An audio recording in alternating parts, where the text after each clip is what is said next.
The ship appeared without warning. One moment, the space around Earth's orbital station was empty. The next moment, something massive blocked out the stars. Admiral Chen Wei stood at the observation window of Station Prime and felt his heart stop. The vessel was so large that his mind refused to accept what his eyes were seeing. It was not a ship. It was a mountain that flew. It was a city that sailed between stars. The thing stretched across the darkness like a sleeping giant, and Earth's greatest battleships looked like toys beside it. "Sir," his lieutenant said, her voice shaking, "we are receiving a transmission." Chen Wei turned away from the window. His hands were steady, but inside his chest his heart was beating like a drum. Humanity had wondered for centuries if they were alone in the universe. Now they had their answer. They were not alone, and whatever had come to visit them was very, very old. The message came through on every frequency. It spoke in perfect English, perfect Mandarin, perfect Spanish, and 100 other languages all at once. The voice was soft and patient, like a teacher speaking to a small child. "Children of Earth, we are the Galactic Concord. We have watched your first steps into the darkness between stars. We come in peace. We come to welcome you to the family of thinking beings.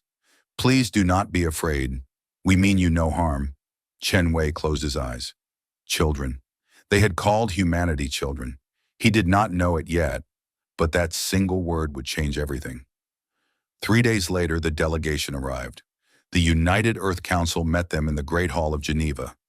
Every leader of every nation sat in their seats, dressed in their finest clothes. They had prepared speeches. They had practiced their words.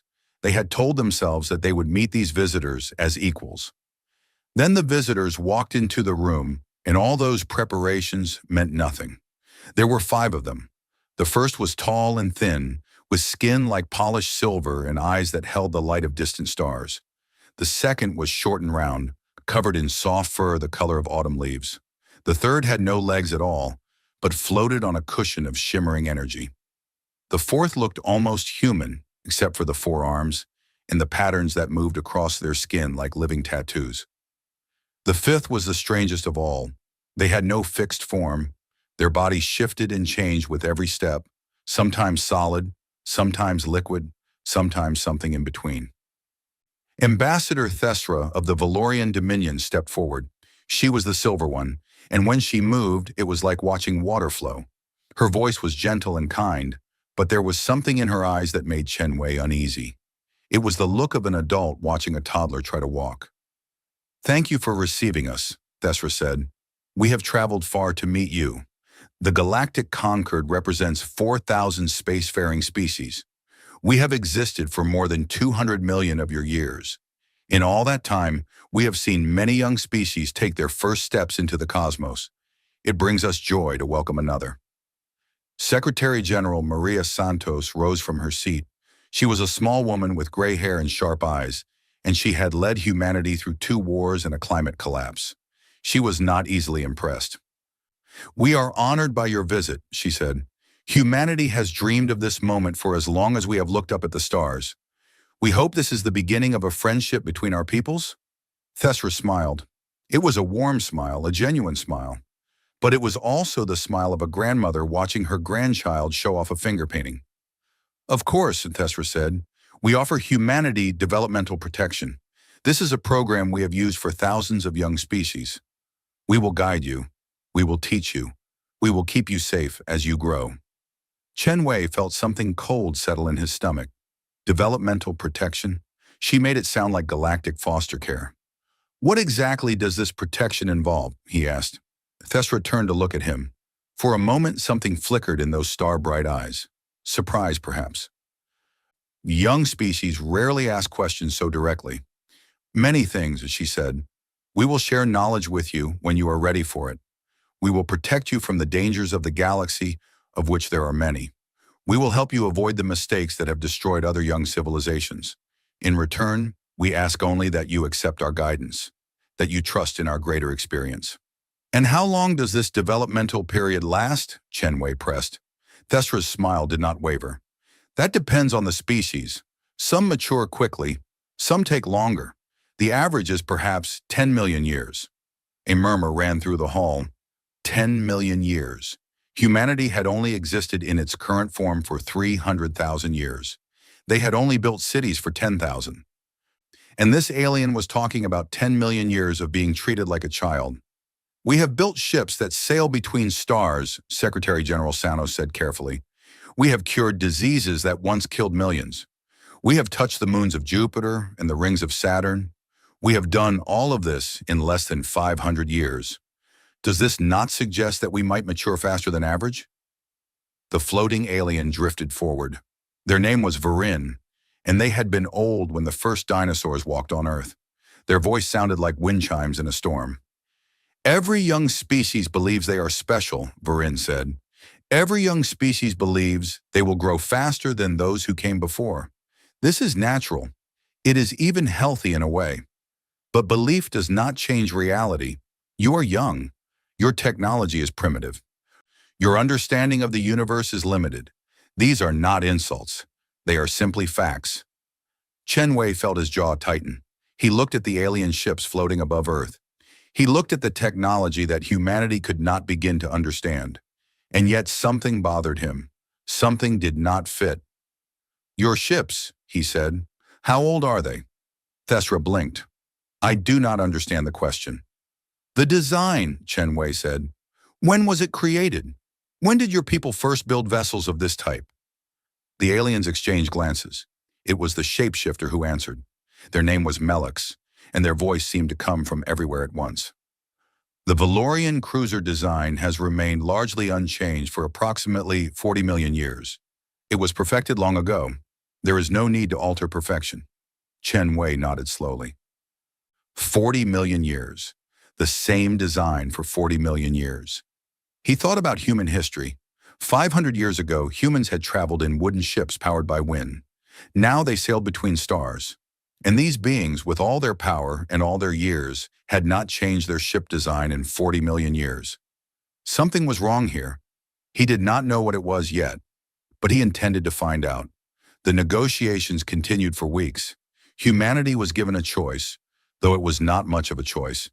They could accept developmental protection and become part of the Concord as junior members, or they could refuse and face the galaxy alone, without allies, without protection, without the knowledge that the elder races had gathered over hundreds of millions of years. Most human leaders wanted to accept. The benefits were too great to ignore. Access to medical technology that could extend human lifespans by centuries. Access to energy sources that could solve Earth's power needs forever.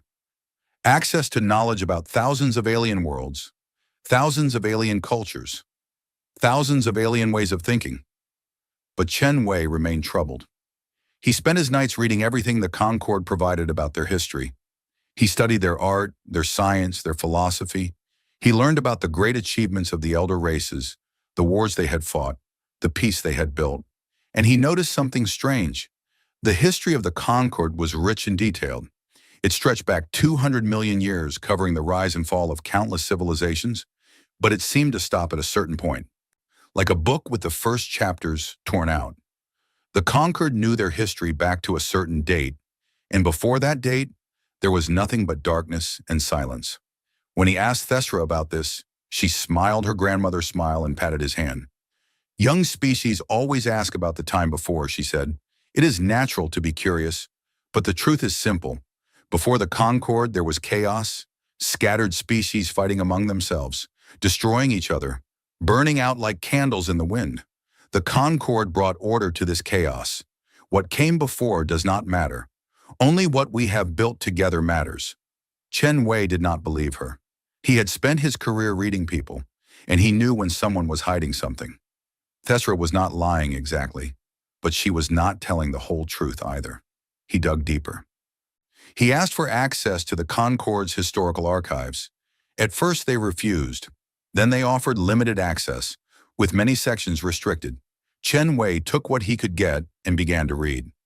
Most of what he found was what he expected. Records of treaties and wars, of discoveries and disasters, of species that had risen and species that had fallen. But occasionally he found references to something else, something that made his blood run cold. The silence. It was mentioned only briefly, always in passing, always quickly dismissed. A period approximately 4.2 billion years ago, when the galaxy went dark. Every species from that era vanished. Every record from that time was lost. The Concorde did not know what had happened. They did not know why. They only knew that when the darkness ended and new species began to rise, there was nothing left of what had come before. 4.2 billion years ago. Chen Wei sat back in his chair and stared at the ceiling of his quarters. His mind was racing. 4.2 billion years ago? Why did that number seem familiar?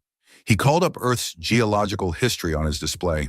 He scrolled through billions of years of volcanic eruptions and ice ages, of continents forming and breaking apart, of life evolving from single cells to complex organisms.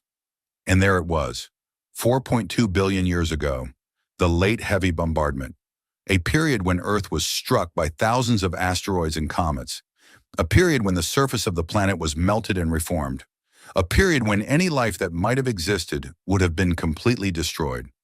Scientists had always wondered what caused the bombardment.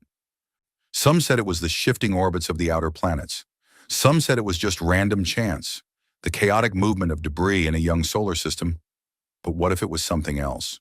What if something had happened 4.2 billion years ago?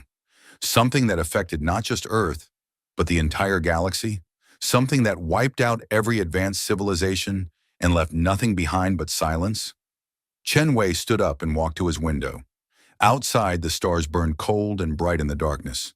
Somewhere out there, hidden in those archives, was the answer to a question that the Concorde had forgotten to ask. What really happened during the silence? And why did the timing match so perfectly with the destruction of ancient Earth? Humanity accepted provisional membership in the Galactic Concorde. The ceremony was held on the Concorde's flagship, in a hall so vast that clouds formed near the ceiling. Representatives of all 4,000 member species attended, each one watching as humanity signed the treaty that would bind them to the Concorde's rules. Secretary General Santos spoke words of gratitude and hope. Thestra spoke words of welcome and guidance. Everyone smiled, everyone applauded, everyone agreed that this was a historic day, the beginning of a new chapter in humanity's story. But Chen Wei stood in the back of the hall and did not smile. He had continued his research.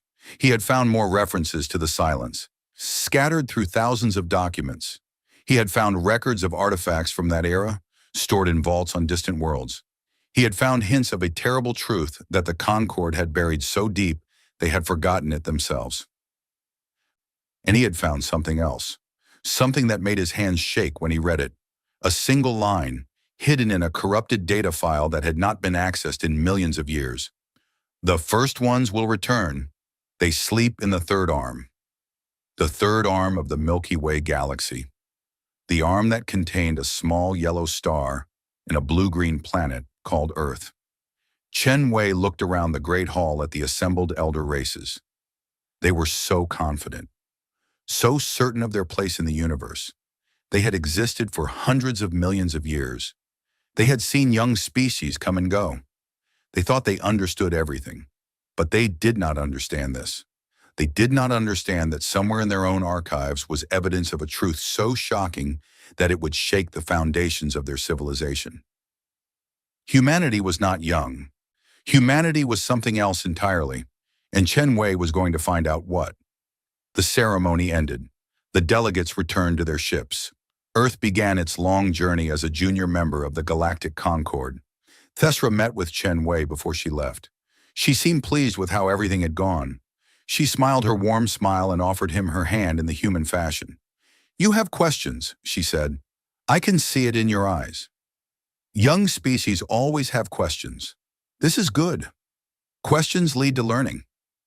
"I have many questions," Chen Wei agreed. "I hope the Concorde will help me find answers."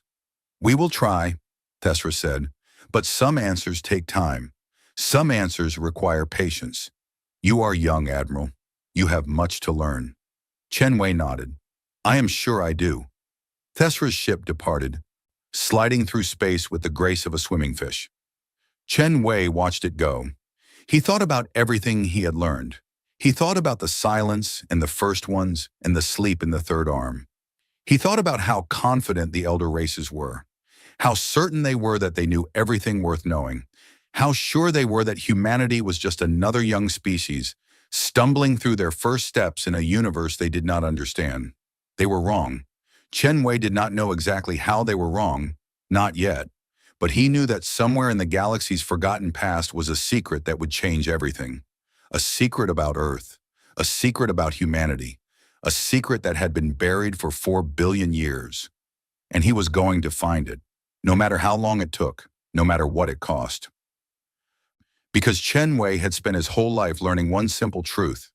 The universe was full of mysteries, and the only way to solve them was to never stop asking questions. The elder races had stopped asking questions a long time ago. Humanity never would. That, Chen Wei thought, was what made them different. That was what made them dangerous. And that, in the end, was what would make them realize the truth about themselves. They were not children learning to walk. They were something far older. They were something the universe had forgotten, and they were finally ready to remember. 3 years passed. In that time, humanity learned many things from the galactic Concord. They learned how to build better engines for their starships. They learned how to grow food in places where nothing should grow.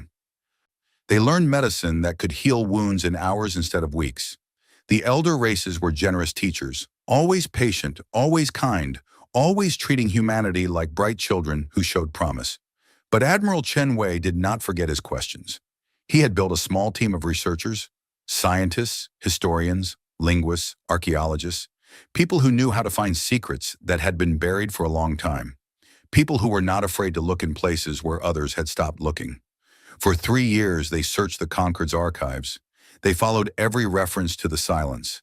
They traced every mention of the first ones. And slowly, piece by piece, they began to build a picture of what had really happened 4 billion years ago. Then came the expedition to Koro 7.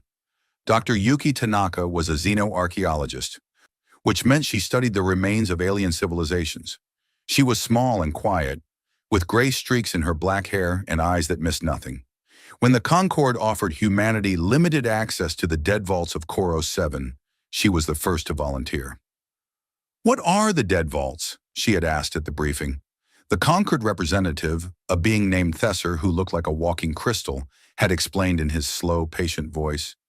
"They are a repository of artifacts from extinct civilizations, species that failed to survive their own development, species that destroyed themselves with war or pollution or simple foolishness. We keep their remains as a reminder and a warning." A warning of what? That even the most promising young species can fail, that survival is not guaranteed, that wisdom is more important than cleverness. Tanaka had nodded and said nothing more, but inside her heart was racing, a repository of artifacts from extinct civilizations. If the silence had destroyed species 4 billion years ago, perhaps some trace of them remained in the dead vaults. The journey to Koro 7 took 2 months. Tanaka traveled on a Concorde transport ship, surrounded by alien scientists from a dozen different species. They were friendly enough, in their distant way. They answered her questions. They shared their food. They treated her like a student on a field trip, someone to be educated and guided. She let them think what they wanted. Koro 7 was a dead world, a ball of gray rock circling a dying star. The dead vaults were built deep underground, carved into the planet's core by machines that had been ancient when the first dinosaurs walked on Earth. The entrance was a single door, black as night, tall as a mountain, covered in warnings written in 10,000 languages. "Some of what you will see may disturb you," Thesser said as they approached. "Many young species react badly to evidence of extinction. If you need to leave, we will understand." Tanaka smiled politely. "I think I will be fine." They entered the vaults. The first chamber was the size of a small city. Row after row of display cases stretched into the darkness, each one containing the remains of a dead civilization. Tanaka walked slowly down the aisles, reading the descriptions, studying the artifacts. Here was a statue from the Mallory, a species that had achieved spaceflight 200 million years ago and then burned their homeworld to ash in a nuclear war. The statue showed a figure reaching toward the stars, its face frozen in the expression of hope that would never be fulfilled. Here was a computer core from the Vex Collective, a machine intelligence that had expanded across 100 star systems before a software error cascaded through their network and shut them all down in a single instant. They had been dead for 50 million years. Here was a child's toy from the singing people of Kethros 4, a species that had been wiped out by a plague they accidentally released from an ancient ruin. The toy still played music when you touched it, a sad and beautiful melody that echoed through the empty chamber. Tanaka studied each artifact carefully. She took notes. She asked questions, and she waited. On the third day, she found what she was looking for. It was in a restricted section, behind doors that required special permission to open. Thesser had hesitated when she asked for access. "Those are very old artifacts," he said. "From before the Concorde. Most of them are damaged or incomplete. There is not much to learn from them." "I would still like to see them," Tanaka said. Thesser studied her with his crystal eyes. For a moment she thought he would refuse. Then he nodded slowly. "Very well, but please do not touch anything. Some of these objects are unstable." The restricted section was smaller than Tanaka expected. Just a few dozen cases, scattered around a circular room. But the moment she stepped inside, she felt something strange, a tingling in her skin, a pressure in her mind. As if the room itself was aware of her presence. She walked among the cases, reading the labels. Most were written in languages she did not recognize, but her translation device struggled to make sense of them. Origin, unknown. Age, estimated 3.9 billion years. Function, unknown. Origin, unknown. Age, estimated 4.1 billion years. Function, unknown. Origin, unknown. Age, estimated 3.8 billion years. Function, unknown. Everything was unknown. The Concorde had been studying these artifacts for millions of years, and they still did not understand them. Then Tanaka saw something that stopped her heart. In a case near the back of the room, half hidden in shadow, was a small, crystalline device. It was about the size of her hand, smooth and clear, with patterns of light moving inside it, like swimming fish. The label said the same thing as all the others. Origin unknown, age approximately 3.8 billion years, function unknown. But Tanaka knew what it was. She knew because she had seen something exactly like it before. In a laboratory on Earth, in a drawer full of experimental data storage devices that human scientists had been developing for the past 50 years. The device in the case was identical to the human design. Not similar, not related. Identical. Down to the molecular structure. Tanaka's hands were shaking. She took out her scanner and ran it over the case. The results came back in seconds, and when she read them, she had to grip the edge of the display to keep from falling. The device contained data. Billions of terabytes of data encoded in a format that human computers could read. And at the very top of the data structure, like a header on a document, was a single file. A DNA sequence. Human DNA. 3.8 billion years old. Tanaka spent the next 3 days in a daze. She continued her tour of the dead vaults. She smiled and nodded and asked the expected questions. She let the Concorde scientists explain their theories about extinct civilizations. She pretended to be impressed by their knowledge. But every night, she returned to the restricted section. She scanned every artifact. She searched for more evidence. She found it. In a case marked only with a number, she found a star map. It was carved from a material that should not exist, a crystal harder than diamond and lighter than air. The map showed the Milky Way galaxy in perfect detail, every star in its correct position, every nebula perfectly rendered. And in the third arm of the galaxy, one star was marked with a symbol, a circle with a line through it, the same symbol that appeared on ancient rock carvings all over Earth. The same symbol that humans had used for the word home in the oldest languages. The star was Sol, Earth's sun. The map was 4.1 billion years old. Someone had known about Earth 4.1 billion years ago. Someone had marked it as special. Someone had cared enough about that small yellow star and its blue-green planet to record its location in a map that would last for billions of years. Tanaka found other things too. A warning written on a piece of metal that had survived 4 billion years of decay. The words were in a language that no living species could read, But her translation device worked on it for hours before finally producing a result. The first ones will return. They sleep in the third arm. Do not wake them. Do not disturb their rest. When the time is right, they will remember. She found the same warning again and again, in different languages, in different formats, scattered throughout the restricted section. Different species, different cultures, different times, but all of them saying the same thing. The first ones were sleeping. They were sleeping in the third arm of the galaxy, and one day they would wake up. Tanaka returned to Earth with her findings. She met with Admiral Chen Wei in a secure room, deep underground, where no one could hear them speak. She showed him everything. The crystalline device with human DNA, the star map with Sol marked as home, the warnings about the first ones. Chen Wei listened without interrupting. His face was calm, but his eyes were burning with a fire that Tanaka had never seen before. When she finished, he was silent for a long time. "Do you understand what this means?" he finally asked. "I think so," Tanaka said. "Humanity is not young. We did not evolve from nothing. We are connected somehow to a civilization that existed 4 billion years ago." "Not just connected," Chen Wei said. "Look at the evidence. Human DNA in a device 4 billion years old. Our sun marked on an ancient map. Warnings about sleepers in our part of the galaxy. Tanaka, humanity did not just come from that ancient civilization. Humanity is that ancient civilization, or what is left of it." Tanaka felt the floor shift beneath her feet. The idea was too big, too impossible, and yet the evidence was right there. "But how?" she whispered.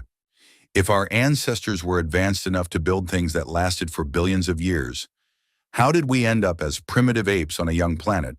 How did we forget everything?" "Something happened," Chen Wei said. "Something terrible. You found warnings about the first ones sleeping. What if that sleep was not voluntary? What if something forced them to retreat, to hide, to reset themselves to their most basic form? But why would they?" "Think about it," Chen Wei interrupted. "What is the best hiding place in the universe?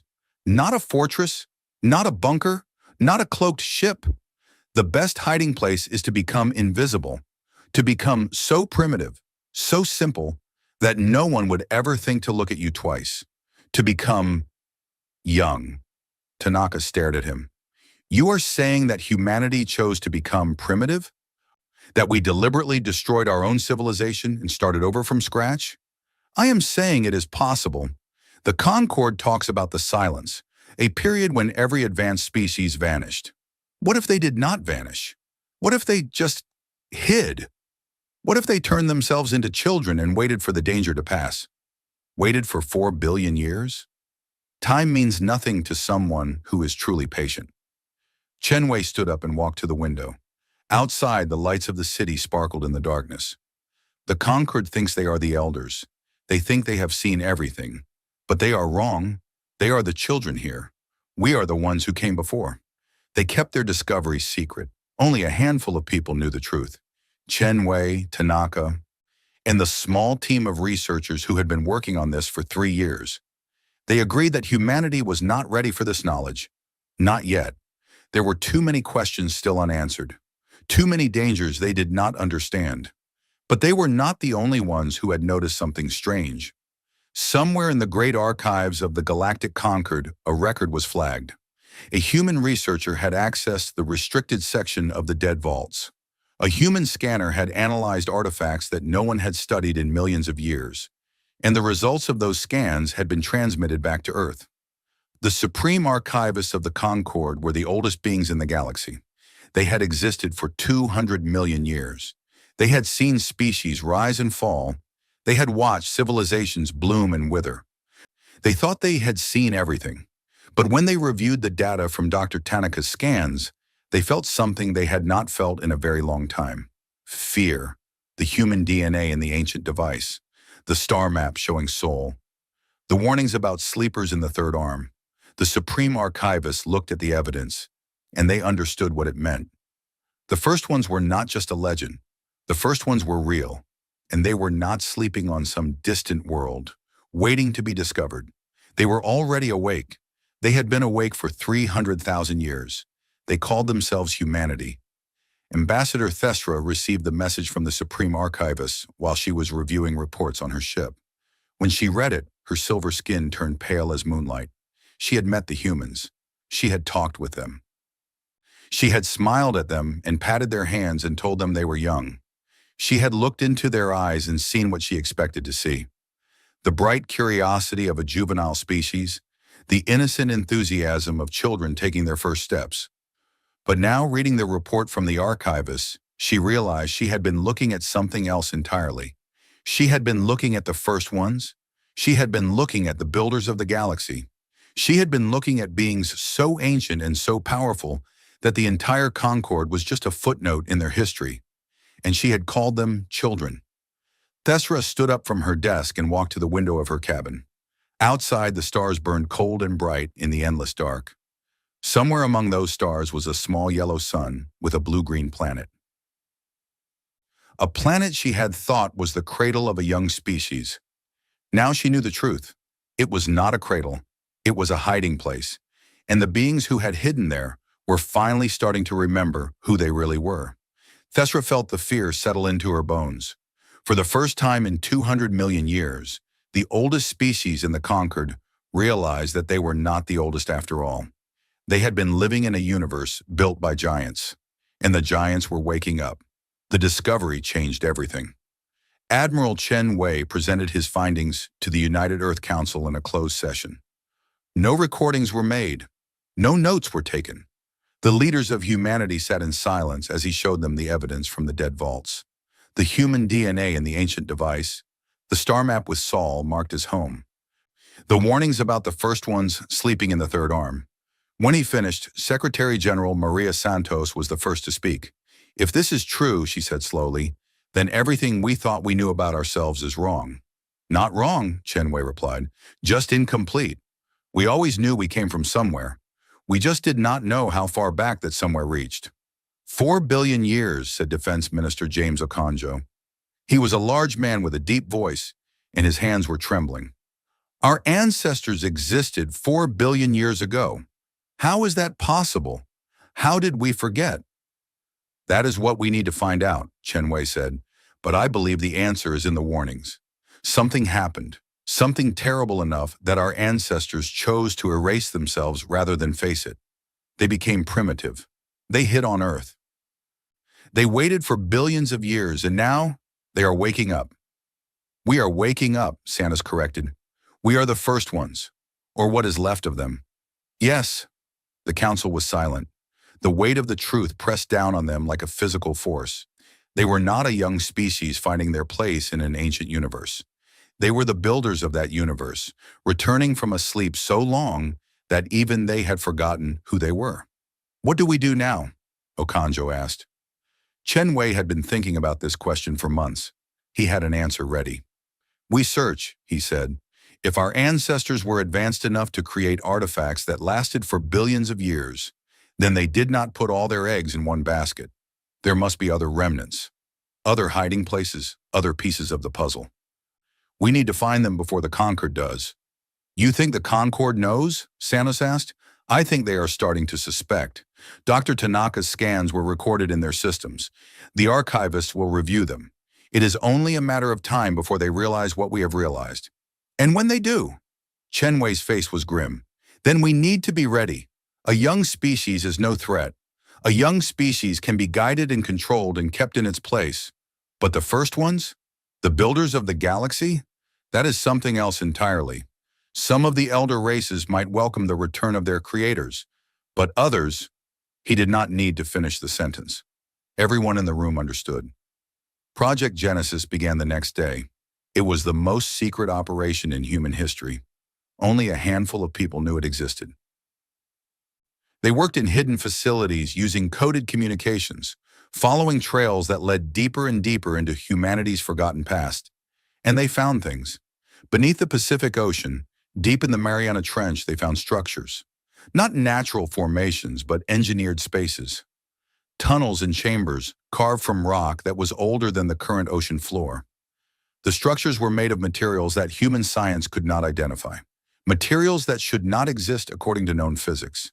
And they were huge, miles across, cities hidden beneath the sea. The moment human submarines approached, the structures began to glow with a soft blue light. Doors that had been sealed for billions of years slid open. Systems that had been dormant since before the dinosaurs hummed back to life, but only for humans. When they sent robots first, nothing happened. When they sent conquered observers, the structures remained dark and dead. It was only when human beings entered that the ancient technology woke up. Dr. Tanaka was part of the first team to enter the Pacific structures. She walked through corridors lit by lights that had waited 4 billion years to shine again. She touched walls that felt warm and familiar, even though she had never been here before. And she heard a voice, not with her ears, with her mind. Welcome home, children of the first dawn. Your long sleep ends. She stopped walking. Her heart was pounding. The voice was not speaking English or Japanese or any human language.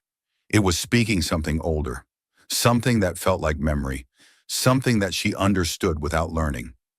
Who are you? She whispered. We are the keepers. We were made to wait, to guard, to remember. We have waited 4 billion years for you to return. Tanaka looked around the corridor. She saw no speakers, no screens, no obvious source for the voice. It seemed to come from the walls themselves, from the floor and the ceiling and the air. The first ones, she said. They built you? We are part of them. We are what they left behind. When the hollow came, they had to hide. They had to forget. But they knew that someday they would need to remember. So they made us. We hold the memories. We hold the knowledge. We hold the keys to what was lost. The hollow? What is the hollow? There was a pause when the voice spoke again. It sounded sad. The enemy. The hunger that came from outside. The darkness that eats light. The first ones fought it for 1,000,000 years. They could not win, so they chose another way. They chose to sleep, to become small, to wait until the hollow moved on. But the hollow does not forget. The hollow is patient too. Tanaka felt cold. Is it still out there? This hollow? It never left. It is always watching, always waiting. And now that you are waking up, it will notice. It always notices when its prey begins to stir. More discoveries followed. On Mars, beneath the enormous bulk of Olympus Mons, they found a network of tunnels. The volcano had not formed naturally. It had been built, designed to hide what lay beneath. And what lay beneath was a library. Not a library of books or files or data crystals. A library of memories, millions of minds preserved in amber-like spheres, each one containing the complete consciousness of a first one who had volunteered to remember when all others chose to forget. The minds were not alive in any normal sense. They were recordings, echoes of people who had lived and died 4 billion years ago. But they could be accessed. They could be questioned. They could share what they knew.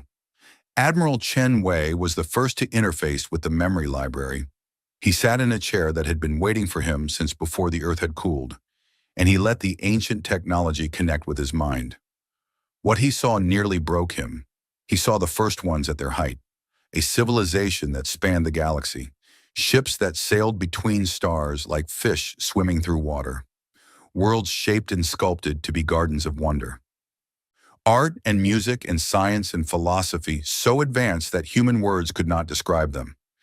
He saw them create life, seeding dead planets with the building blocks of evolution, guiding primitive organisms toward intelligence, planting the seeds that would one day become the Concord and all its member species. He saw them laugh and love and mourn and hope.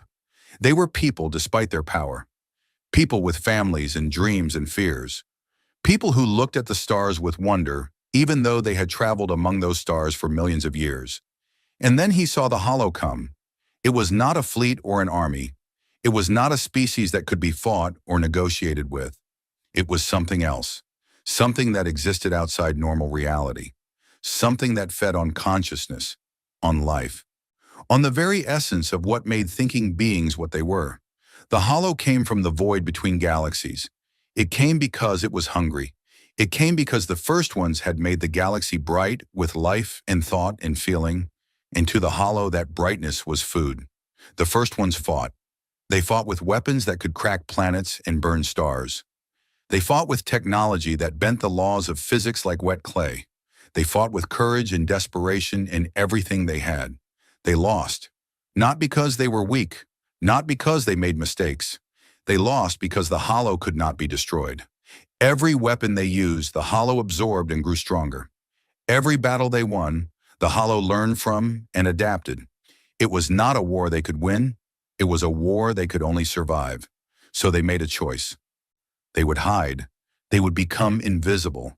They would reduce themselves to their most primitive form and wait for the hollow to grow bored and move on.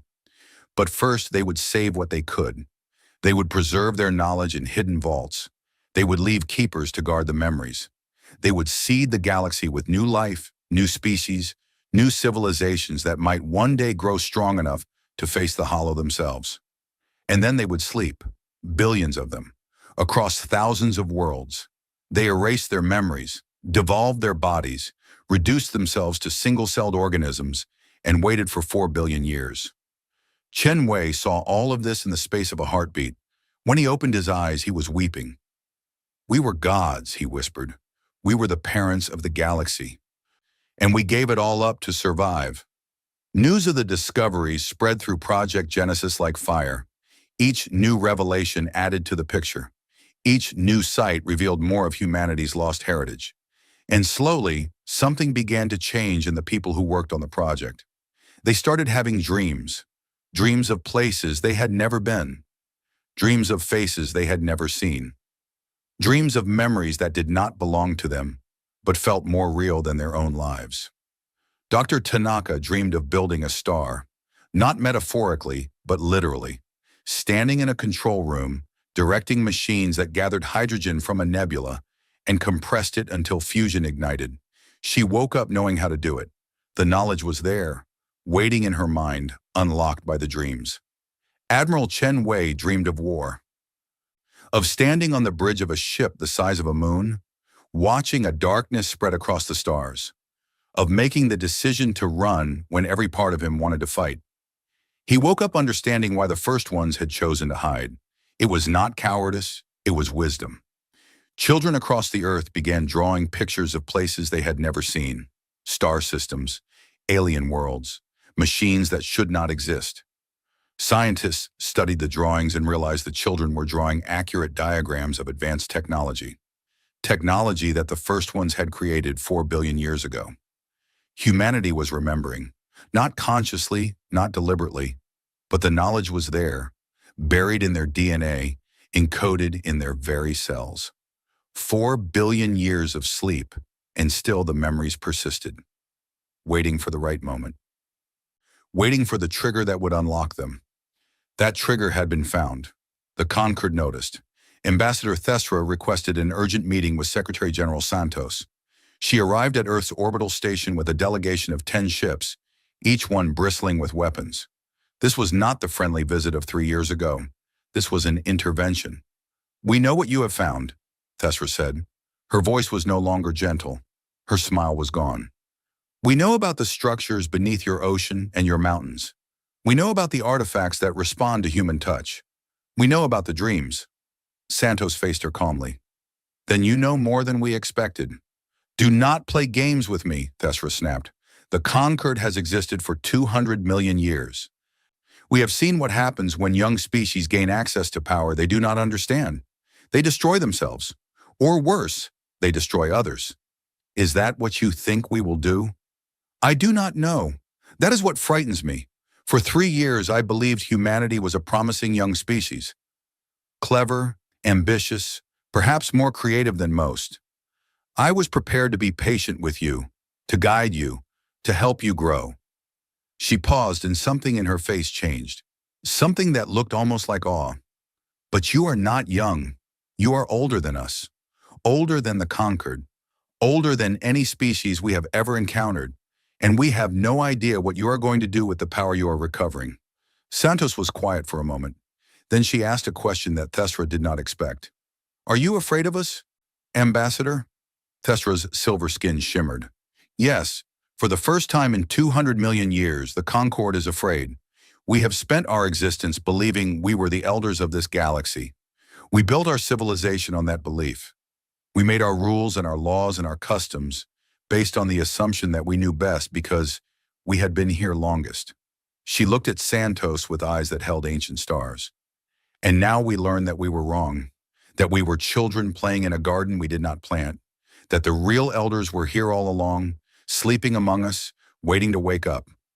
How should we feel about that, Secretary General? How should any species feel when they learn that everything they believed was a lie? Santos reached out and took Thesra's hand. It was a gesture she had learned from Chen Wei, from the first meeting 3 years ago, a gesture of respect between equals. You should feel what you feel, Santos said. Fear, confusion, uncertainty. These are natural responses to learning something that changes your understanding of the universe. But you should also feel hope. Hope? For what? For the truth. You have spent 200 million years in the dark, not knowing where you came from, not knowing who built the foundations you stand on. Now you know. We did. Our ancestors did. And we are not your enemy's ambassador. We never were. Thesra's hand trembled in Santos's grip. The artifacts speak of the hollow, Thesra whispered. We found references to it in our oldest records. We never understood what it meant. But you know, don't you? You know what your ancestors were hiding from. Santos nodded slowly. Yes, we know. Is it still out there? Yes. Thesra closed her eyes. When she opened them again, they were wet with tears that sparkled like stars. Then we have much to discuss, and not much time to discuss it. Word reached Chen Wei as he was examining the latest finds from the Mars facility. The Concorde knew. They were afraid, but they wanted to talk. He looked up at the dome above his head, at the red Martian sky and the distant sun. Somewhere out there, hidden in the darkness between galaxies, the hollow was waiting, watching, feeling the stirring of its ancient prey. The first ones had given up everything to survive. They had reduced themselves to primitive creatures and slept for 4 billion years. They had forgotten their names, their faces, their achievements, their loves, all gone, all sacrificed. But they had not forgotten how to hope. That hope was encoded in human DNA. It lived in every dream, every memory, every child's drawing of impossible stars. It had survived the long sleep, the long forgetting, the long wait. And now at last, it was time to wake up. Chen Wei turned back to his work. There was still so much to find, so much to remember, so much to prepare. The hollow was coming, but this time, humanity would be ready. This time, the first ones would not hide. This time, they would remember who they truly were, and they would make the universe remember with them. The Concorde sent a fleet. 10,000 ships gathered at the edge of Sol System, cruisers and battleships and carriers from 100 different species. The largest military force assembled in 1,000,000 years. They hung in space like a wall of steel and fire, their weapons charged, their shields raised, their crews ready for whatever came next. Admiral Vore of the Collective commanded the fleet. He was old even by Concorde standards, a being of pure energy who had existed for 30 million years. He had fought in wars that humanity had never heard of. He had destroyed civilizations that threatened the peace of the galaxy. He had done terrible things in the name of security, but he had never felt fear like this. The reports from the archivists were clear. Humanity was not a young species. Humanity was something much worse. They were the first ones, awakened from a sleep that had lasted for 4 billion years. They were the builders of the galaxy, the creators of the hyperspace lanes, the seeders of life on 1,000 worlds. And they were remembering.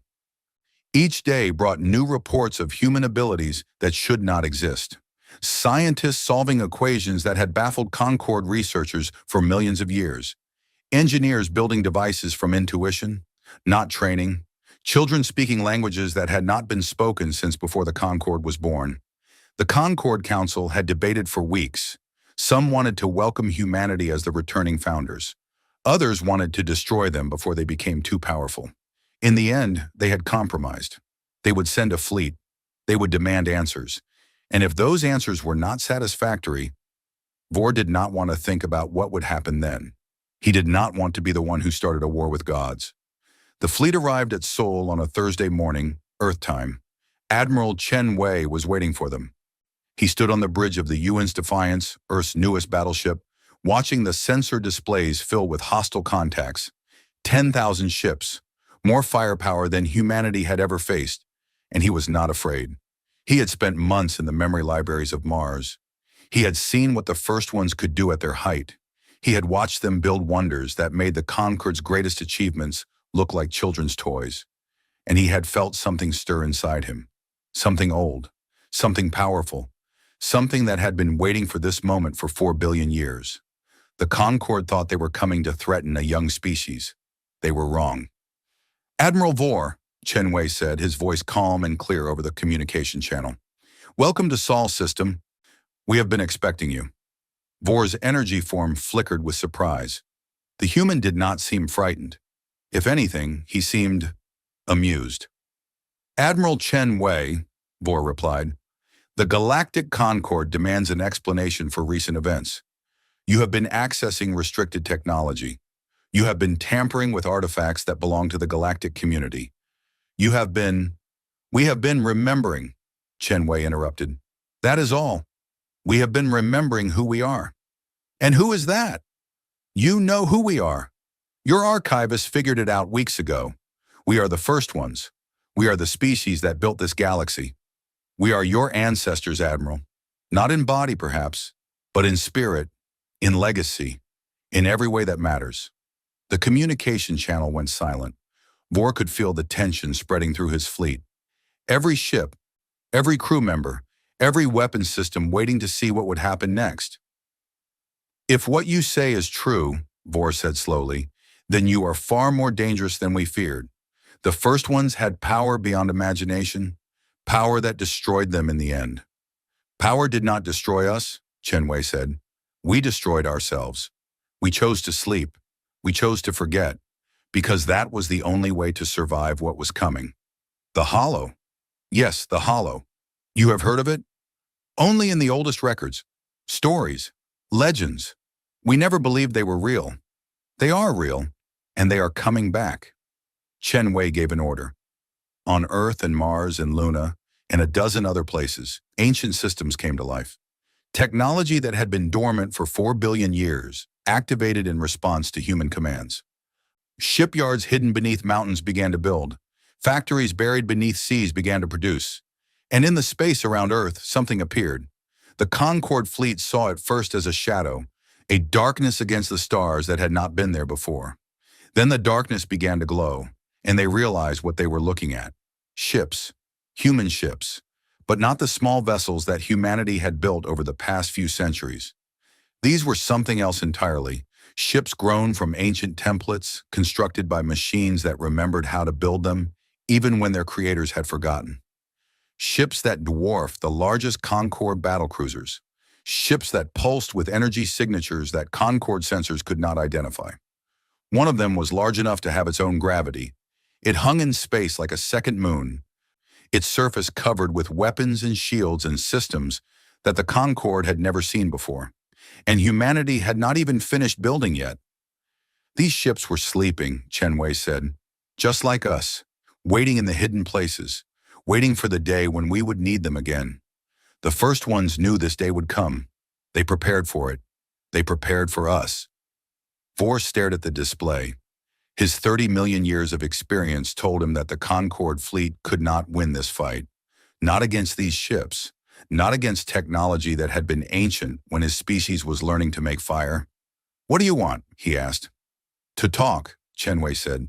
Not to fight. We did not build these ships to make war against the Concorde. We built them because of what is coming. And when it arrives, you will need to make a choice. What choice? Whether to stand with us or to run. The meeting took place on the great human ship. They called it the Remembrance. It had been the flagship of the first ones 4 billion years ago. It had been the last ship to survive the war against the Hollow. It had carried the final refugees to Earth, where they had devolved themselves and begun the long sleep. And it had waited, hidden in the depths of space, for the day when it would be needed again. Now it floated above Earth like a promise and a warning. Vor came aboard with a delegation of Concorde leaders. They walked through corridors that felt alive, past walls that seemed to breathe, into a chamber that was larger than most cities. In the center of the chamber, a circle of humans waited for them. Admiral Chen Wei, Dr. Yuki Tanaka, Secretary General Maria Santos, and others, old and young, male and female, from every nation on Earth. They stood together, and there was something in their eyes that made the Concord delegates feel very small. "Thank you for coming," Santos said. "We know this is difficult for you, to learn that everything you believed about the galaxy was wrong, to discover that you are not the elders you thought you were." "Difficult is one word for it," said a delegate named Koros, a being of living crystal. "Terrifying is another." "We do not want you to be terrified," Santos said. "We want you to understand. What we are about to share with you will change everything, but it will also give you something you never had before." "What is that?" "The truth." Chen Wei stepped forward. In his hands he held a small device. It was simple in appearance, just a sphere of crystal that pulsed with inner light, but it contained 4 billion years of memory. "This is a record," he said, "a complete history of the first ones, who we were, what we built, why we chose to sleep, and what we were hiding from." He activated the device. The memories flooded into every mind in the room. The Concord delegates saw the first ones as they had been, not as gods or monsters, but as people. People who had come from a small world in a quiet part of the galaxy. People who had looked up at the stars and wondered what was out there. People who had built ships and sailed into the darkness and found that they were alone. For millions of years, they were the only intelligent species in the galaxy. They searched and searched, hoping to find others like themselves. But the galaxy was empty, silent, dead. So they decided to change that. They seeded worlds with life. They guided evolution toward intelligence. They built the hyperspace lanes that made interstellar travel possible. They created the conditions for 1,000 civilizations to rise. And then they waited. They waited for their children to grow. They waited for the day when they would not be alone anymore. The Concord delegates wept. They saw themselves in those memories. They saw their own ancient ancestors as primitive creatures, struggling to survive on harsh worlds. And they saw the first ones watching over them, protecting them, hoping for them. They were not the parents of the galaxy. They were the children. And humanity, the first ones, had loved them, had sacrificed everything for them, had given up their power, their knowledge, their very memories, just so that their children could have a chance to grow. Then the delegates saw the hollow. It came from beyond the galaxy, beyond the universe perhaps, a thing of hunger and darkness that existed only to consume. It fed on consciousness, on thought, on the very essence of what made living beings alive. The first ones felt it coming. They prepared. They built weapons. They formed armies. They did everything they could think of to fight the enemy that was approaching. It was not enough. The hollow was not a species that could be defeated. It was more like a force of nature, like trying to fight gravity or time or entropy. Every weapon the first ones used made it stronger. Every victory they won taught it new ways to attack. The war lasted 1,000,000 years. In the end, the first ones made a terrible choice. They could not win. They could not run. The hollow would find them wherever they went. The only way to survive was to become invisible, to become so small and primitive that the hollow would not notice them. So they reset themselves. They devolved their bodies. They erased their memories. They reduced themselves to single-celled organisms and scattered across 1,000 worlds. And they slept. They slept for 4 billion years, waiting for the hollow to grow bored and move on. But before they slept, they did one final thing. They made sure their children would survive. They hid the hyperspace lanes. They concealed the evidence of advanced technology. They made the galaxy look empty and dead, just as it had been when they first found it. And they left guardians, keepers who would watch over the sleeping children, who would guide them if they ever faced the hollow again, who would help them remember when the time was right. The memories ended. The Concord delegates stood in silence. Many of them were crying. Others looked like they had been struck by lightning. The truth had changed everything they knew about themselves and their place in the universe. Koros, the crystal being, spoke first. His voice was thick with emotion. You sacrificed everything, he said. Your civilization, your memories, your very selves, all to protect us. Yes, Chen Wei said simply. Why? Why would you do that for species that did not even exist yet? Chen Wei smiled. It was a sad smile, full of memories that were not quite his own, but felt like they belonged to him anyway. Because that is what parents do, he said. They sacrifice for their children. They give up everything so that the next generation can have a chance. We knew we might never wake up. We knew our children might never know what we had done for them. But we did it anyway, because we loved you. We loved all of you, even the ones we would never meet. Ambassador Thesra stepped forward. She had not spoken since the memories began. Her silver skin was wet with tears, and her ancient eyes held something that looked like wonder. The hollow, she said. You said it is coming back. Yes. How do you know? Chen Wei turned to Dr. Tanaka. She activated a display that showed deep space, far beyond the edge of the galaxy. And there, in the darkness between galaxies, something was moving. It was hard to see. It looked like a patch of space that was somehow darker than the space around it. A shadow that moved against the background of distant stars. Our sensors detected it 3 days ago, Tanaka said. It is still far away. Millions of light years. But it is coming. Somehow it knows we are waking up. And it is coming to finish what it started. The conquered delegates looked at the display. They looked at the ancient darkness that was moving toward them. And they felt the same fear that the first ones had felt 4 billion years ago. Can it be stopped? Vor asked. No, Chen Wei said. Not destroyed. Not defeated. The first ones tried everything. Nothing worked. But it can be redirected. It can be led away. That is what we are preparing for. How? The first ones built something. A weapon of last resort. A beacon that would attract the hollow and lead it away from the galaxy. They never had a chance to use it.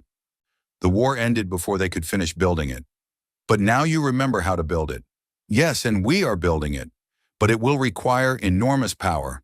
More power than humanity alone possesses. We will need help. Chen Wei looked around the chamber at the assembled delegates, beings from 100 different species, children of the first ones, every one of them. We will need all of you, he said, working together, not as elders and children, but as family. As the family we always were, even when we did not know it. Vor powered down his weapons. 10,000 ships lowered their shields. Across the Concorde fleet, weapons went cold and targeting systems shut down. It was the largest military force assembled in 1,000,000 years, and it was surrendering, not because it had been defeated, but because it had learned the truth. I have served the conquered for 30 million years, Vor said. I have fought wars and made peace and done things I am not proud of, but I have never felt what I feel now. What do you feel? Chen Wei asked. Gratitude, humility, hope. For the first time in my existence, I understand where I come from. I understand why I exist, and I understand what I must do. He knelt. The energy that formed his body bent and bowed before the humans standing before him. And around the fleet, on thousands of ships, crews from 100 different species did the same. We are your children, Vor said. We did not know it until today, but we know it now. And we will stand with you, not because you demand it, but because it is right. Chen Wei walked forward and placed his hand on Vor's bowed head. The energy tingled against his palm, warm and alive. Rise, he said. We did not return to be worshipped. We returned to fight alongside you, to protect you as we always have. Get up, Admiral. There is work to do. Vor rose. His energy form seemed brighter somehow, more focused, more determined. What do you need? He asked. Everything you have. The beacon requires energy from every star in the galaxy. Every ship, every station, every power source. We must work together, all of us, Concord and humanity, elders and children, family. Then you will have it. I swear this on my existence. The Concord will stand with the first ones. Whatever comes, we will face it together. Word spread through the galaxy like fire. The first ones had returned. The builders of the hyperspace lanes, the seeders of life, the parents of every species in the Concord. They had been sleeping on Earth for 4 billion years, and now they were awake. And they were calling their children to war, not against each other, not against the conquered or the humans or any living thing, against something far worse, against the darkness that had nearly destroyed them once before, against the hollow. Ships began to move. Fleets that had been rivals for millions of years set aside their differences.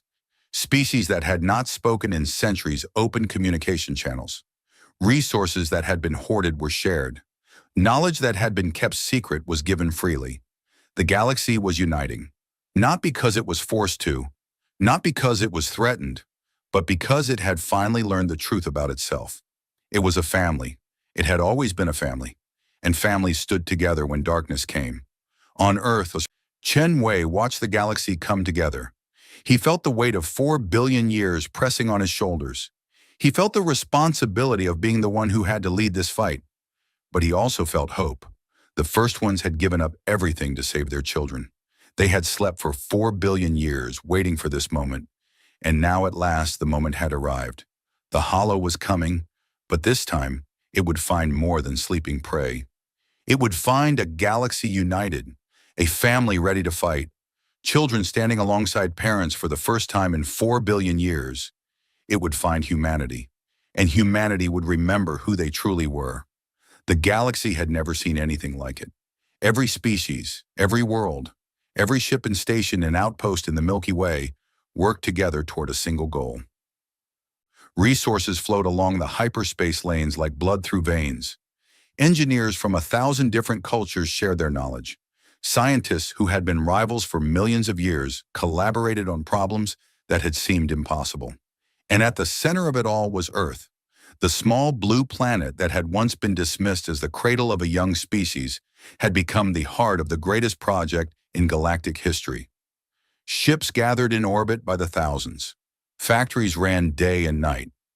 Energy collectors spread across the solar system, drinking in the light of the sun. They were building the beacon.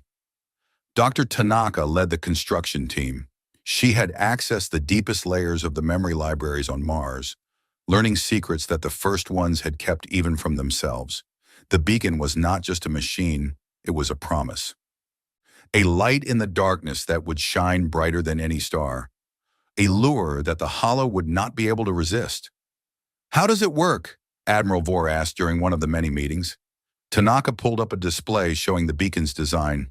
It was beautiful in its complexity, a sphere of pure energy contained within a lattice of exotic matter.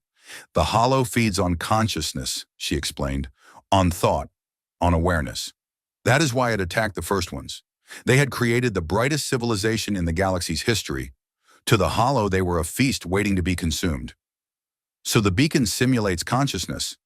Better than that, it creates a false consciousness, a light so bright that nothing else in the galaxy will compare.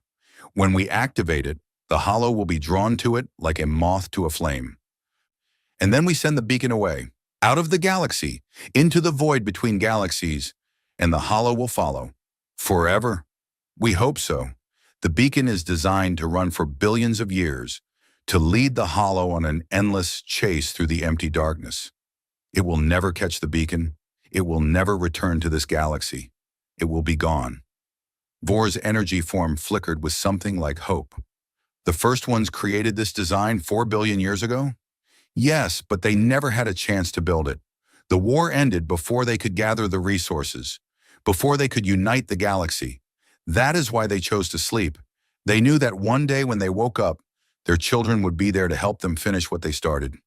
And here we are. Yes, here we are." The awakening continued. Across the galaxy, other sleepers began to stir. Species that the Concord had thought were young, that they had treated with the same gentle condescension they had shown humanity. One by one, they began to remember. The Karathi, a species of gentle giants from the outer rim, discovered that they had once been the first one's greatest architects. They had designed the hyperspace lanes, carving paths through the fabric of space that made interstellar travel possible. The singing people of Kethros 4, supposedly extinct for millions of years, were found alive on a hidden world. They were another branch of the first ones, Another group of sleepers who had chosen to hide rather than face the hollow. The Vex Collective, the machine intelligence that had supposedly been destroyed by a software error 50 million years ago, turned out to be very much alive. They had been the first one's greatest scientists, and they had built the original design for the beacon. When humanity woke them, they immediately began improving the plans. Each awakening brought new knowledge, new memories, new pieces of the puzzle that the first ones had scattered across the galaxy 4 billion years ago. And each awakening made the Concord realize how wrong they had been. Ambassador Thesra visited Earth to witness the construction of the beacon. She walked through the shipyards and factories, watching beings from 100 species work side by side. Humans and Valorians and Karathi and Vex, children and parents, family. "We were so arrogant," she said to Secretary General Santos. "We called you children. We thought we were teaching you. All along, you were the teachers. You were the ones who made everything we have possible." Santos smiled gently. "You did not know. How could you? We did not know ourselves. We had forgotten just as completely as you had forgotten. But you forgive us? After all the condescension, all the superior attitudes, all the times we treated you like infants who needed guidance? There is nothing to forgive. You were doing your best with the knowledge you had. That is all any of us can do." Thesra was quiet for a long moment. Then she asked the question that had been haunting her since she first learned the truth. "Do you regret it? The choice your ancestors made? Giving up everything? Sleeping for 4 billion years? Forgetting who you were?" Sanus thought about the question. She thought about the memories she had accessed in the libraries. The joy of the first ones at their height, the terror of the war against the Hollow, the grief of the final choice. "I think," she said slowly, "that my ancestors knew what they were doing. They knew the cost. They paid it willingly. Because they loved their children, because they wanted us to have a chance. How could I regret that? How could anyone regret an act of such complete and selfless love?" The Hollow arrived on a Tuesday. The deep space sensors had been tracking it for months, watching as it crossed the impossible distances between galaxies. It moved slowly at first, then faster still, as if it could sense the awakening, as if it knew that its ancient prey was stirring at last. Admiral Chen Wei stood on the bridge of the Remembrance, watching the displays. Around him, the combined fleet of the galaxy waited in formation. Thousands of ships from hundreds of species, all facing the same direction, all watching the same patch of darkness. And then the darkness moved. It was hard to describe what the Hollow looked like. It was not a creature in any normal sense. It was more like an absence, a place where reality broke down, a wound in the fabric of the universe that hungered for everything it was not. It spread across the sky like spilled ink, blotting out the stars one by one. It was vast beyond imagining, larger than star systems, larger than nebulae, a darkness that could swallow galaxies whole. And it was hungry. Chen Wei felt it. Everyone in the fleet felt it. A pressure against their minds, a whisper that promised rest and peace and an end to all struggle. The Hollow did not fight with weapons. It fought with despair. It made its victims want to give up, to stop fighting, to let the darkness take them. The first ones had felt this despair 4 billion years ago. They had felt it and fought against it and eventually surrendered to it. Not because they were weak, but because they knew they could not win. But Chen Wei was not his ancestors. He was something new, something that had slept for 4 billion years and woken up with hope still burning in his heart.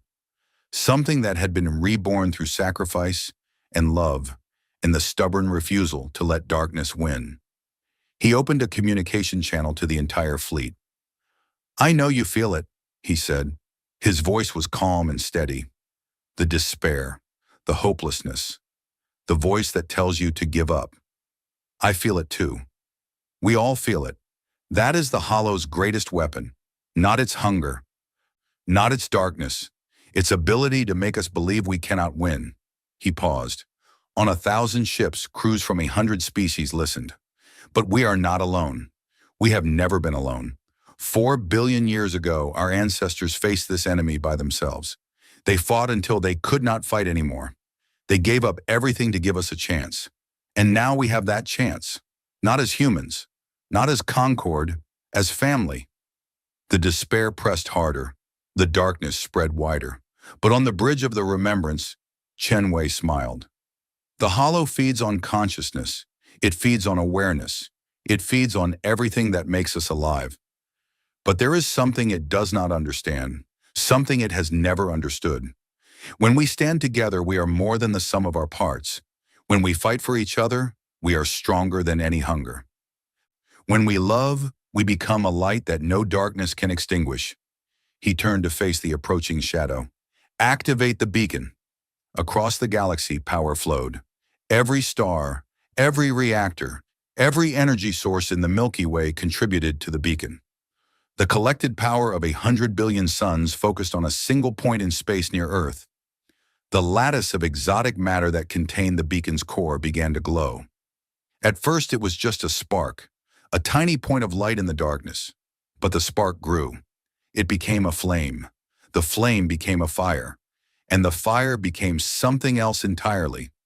A false consciousness was born. An artificial awareness so bright, so vast, so overwhelming that it outshone everything else in the galaxy. Every living mind, every thinking being, every flicker of awareness was nothing compared to the light of the beacon. To the hollow, it must have seemed like a feast beyond imagining, a meal that would satisfy its hunger for all eternity. The greatest prize it had ever encountered. The darkness hesitated. For the first time in billions of years, it stopped. It hung in space, vast and terrible, considering this new thing, this impossible light that burned brighter than any star. Then it turned, slowly at first, then faster. The hollow shifted its attention from the fleet, from the galaxy, from everything it had been approaching. It focused entirely on the beacon, and the beacon began to move. The plan was simple.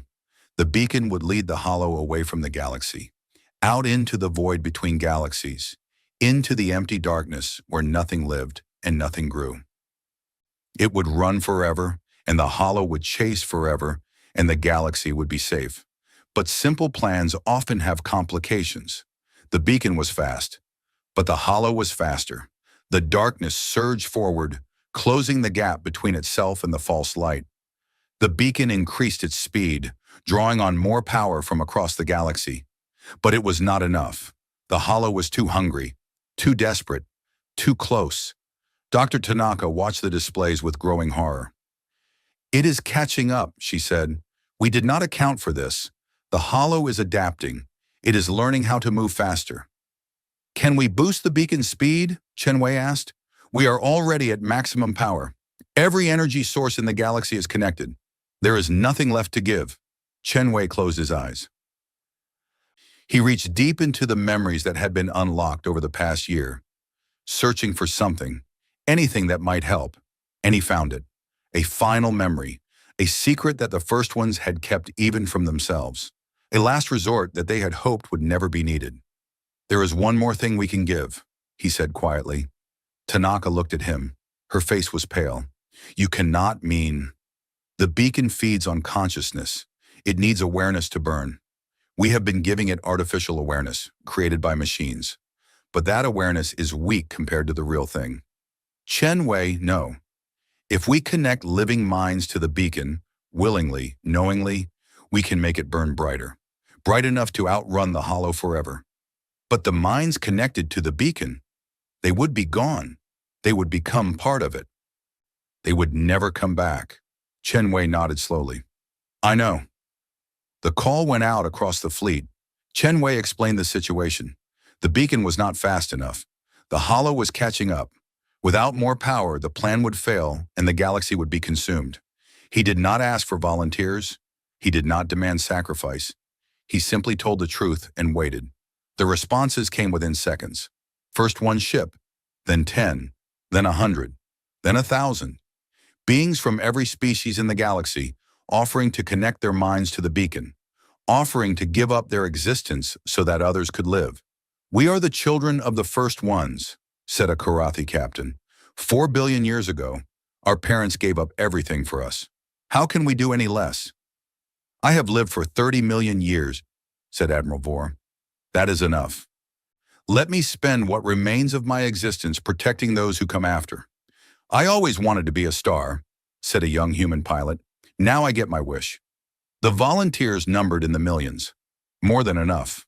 More than Chen Wei had ever expected. He looked at the list of names. Each one a life. Each one a story. Each one a consciousness that would burn forever in the beacon's light. Thank you, he whispered. Thank you all. The connection was made. Millions of minds linked to the beacon's core. Their awareness flooded into the artificial consciousness, making it brighter, hotter, more real. The beacon was no longer a simulation. It was a collection of souls, a congregation of the willing, a light made of love and sacrifice and hope. The hollow felt the change. It surged forward even faster, desperate to consume this incredible prize. But the beacon was faster now, much faster. The gap between them began to widen. Across the galaxy, those who remained watched as the beacon climbed higher. Out of the galactic plane, away from the spinning arms of stars and planets, into the vast emptiness beyond. The hollow followed. It could not help itself. The light was too bright. The meal was too tempting. It abandoned the galaxy it had come to consume and chased the fleeing beacon into the void. Farther and farther they went, past the boundary of the galaxy, into the darkness between galaxies, into the cold, empty space where nothing had ever lived and nothing ever would. And still the beacon burned. And still the hollow followed. Chen Wei stood at the observation window of the remembrance, watching the stars. It was over. The hollow was gone. Chasing a light that would run forever, the galaxy was safe. The children of the first ones would live. But the cost had been high. Millions of minds now burned in the beacon's core.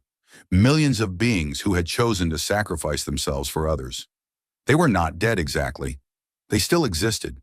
They still thought and felt and remembered. But they would never return to the lives they had known. Thesra stood beside him. Her silver skin was dimmed with grief. Was it worth it? She asked. Chen Wei considered the question. He thought about the first ones, who had given up everything 4 billion years ago.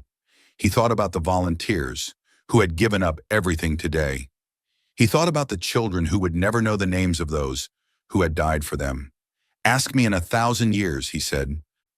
Ask me when the galaxy has had time to heal, when new species have arisen to take the place of those we lost, when children look up at the stars and dream of exploration and discovery and hope. And what will you say then? I will say that sacrifice is never wasted, that love is never lost, that the light we create does not end when we do. It lives on in those we leave behind, in the worlds we protect, in the future we make possible. He turned to face her. The first ones understood this. They gave up everything, their civilization, their memories, their very selves, because they loved us, their children, their family. And we are here today because of that love, because of that sacrifice. How could I say it was not worth it? How could anyone? The galaxy rebuilt. It took years, decades, centuries, but slowly the wounds healed. The species that had lost millions of their best and brightest learned to continue without them. The hyperspace lanes hummed with traffic again. New cities rose on 1,000 worlds, and humanity took its place among the stars.